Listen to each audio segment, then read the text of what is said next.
Picture this. You've got two people, right? And they're earning the exact same salary. Person A is rolling up in a brand new SUV, upgrading their phone literally every single year and posting these amazing photos from luxury vacations. But then you have person B. They're driving a super reliable, maybe kind of boring, used car, and they're quietly funneling their money into investments that nobody else even sees. Now fast forward 10 years. Person A is totally trapped, sweating over that next massive credit card bill. But person B, they're completely financially free. How does that happen? Well, the difference between these two totally different destinies, it wasn't intelligence, it definitely wasn't luck, and it wasn't even a bigger paycheck. It was actually a hidden trap that silently captures millions of people every single day. And that trap, it's comfort. You see, the really uncomfortable truth here is that the middle class earns just enough to survive comfortably, but not quite enough to actually become wealthy. So, welcome to this explainer. Today, we're diving deep into the middle class trap, and we'll see exactly why the lifestyle we've all been taught to strive for might actually be the very thing destroying your long-term financial freedom. Let's get into it. Chapter 1. The Psychology of Comfort. You know, as humans, we are biologically wired to seek out comfort. Thousands of years ago, finding comfort literally kept us alive. But fast forward to today, and modern society has kind of hijacked that survival instinct. Comfort has basically become a mass-produced consumer product. Think about it. Every single advertisement you see tells the exact same story, right? You deserve this. It's time to upgrade your life. You're successful now. Treat yourself. The second you get a raise, there's a whole line of companies just waiting to convince you that success looks like a much bigger house, endless premium subscriptions, and all the latest luxury gadgets. And the end result of all those psychological triggers? It's something called lifestyle inflation.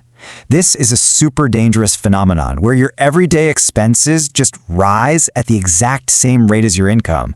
So instead of actually building wealth when you get that hard-earned raise, you just end up buying more expensive stuff. It is, without a doubt, one of the absolute greatest wealth killers in modern history. All right, moving on to Chapter 2. The Illusion of Wealth. So let me ask you a question. How many wealthy people do you think actually look wealthy? Like walking down the street, obvious wealth? Well, research actually shows that a massive percentage of self-made millionaires live way, way below their means. I mean, a luxury car or a wildly expensive watch, that doesn't tell you how much money someone has in the bank. It really only tells you how much money they just lost. Real wealth is almost always invisible. We're talking about stocks, business ownership, cash reserves. You literally can't wear those on your wrist. There's this great saying, society rewards appearances, not balance sheets.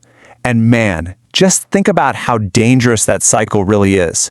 Because as a society, we applaud the designer clothes and the flashy new cars. So millions of people end up spending their entire lives heavily focused on just displaying success, completely ignoring the quiet, unglamorous, but totally essential work of actually building a solid balance sheet. Which brings us to Chapter 3. Why comfort delays growth. You might be surprised to hear this, but the biggest obstacle to wealth usually isn't poverty. Actually, it's satisfaction. Because here's the thing, growth rarely happens inside our comfort zones. When life becomes just fine, that internal urgency totally disappears. You stop learning new skills, you stop seeking out better opportunities. Getting too comfortable just completely halts your momentum. And in the game of wealth building, if you aren't actively moving forward, well, you're actively falling behind. If you want to make a really significant financial leap, it absolutely requires some temporary discomfort. You have to be willing to trade short-term ease for long-term freedom. And yeah, that means grinding to learn a new skill after a long day at work. Maybe starting a side business, or finally having that nerve-wracking conversation to negotiate a higher salary. The middle-class trap constantly begs you to choose comfort today and just pay the price later. But the wealthy, they do the exact opposite. Chapter 4. The Hidden Math of the Wealthy. A lot of people mistakenly think that wealth comes simply from earning a really high salary. But here is the actual mathematical formula. Wealth equals income plus time plus assets minus lifestyle inflation. Let that sink in for a second. It's really not about what you make. It is entirely about what you keep, what you own, and how fiercely you resist inflating your lifestyle as you make more money. Because at the end of the day, wealth is built by ownership, not just income.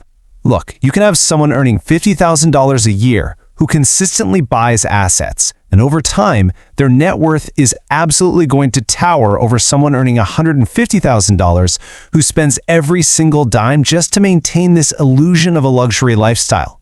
Every single dollar you earn does one of two things. It either buys a liability that steals money from your future, or buys an asset that funds your future. And the truly wealthy understand this distinction perfectly. For them, every single purchase goes through a mental filter. They aren't asking themselves, hey, will this make me look rich? Instead, they ask, will this actually make me rich? And I promise you, that one single fundamental shift in mindset changes absolutely everything. All right, Chapter 5, Escaping the Middle Class Trap. So the really good news here is that escaping this trap doesn't mean you have to sit around eating ramen noodles for the rest of your life. It just means becoming ruthlessly intentional with your money. So here's your roadmap out. Step 1, upgrade your assets before you upgrade your lifestyle. Step 2, buy ownership before you buy luxury. And step 3, increase your investing before you increase your spending. Basically, the next time you get a raise, don't celebrate by financing a brand new car. Celebrate by buying a little bit more of your future freedom bass. Because when you really get down to it, the ultimate goal isn't to just look successful to your neighbors. Real, true wealth is having total freedom over your own time. It's waking up on a random Tuesday morning without that awful knot of financial stress sitting in your stomach. It's knowing with absolute certainty that your money is out there working incredibly hard for you, even while you're fast asleep. The ironclad truth of the middle class trap really comes down to this. The more comfort you buy today, the more freedom you are sacrificing tomorrow. So as we wrap up this explainer, I want to leave you with one final, super important thought to reflect on. Look at your own life and ask yourself, are your financial decisions creating comfort right now, or are they creating true wealth?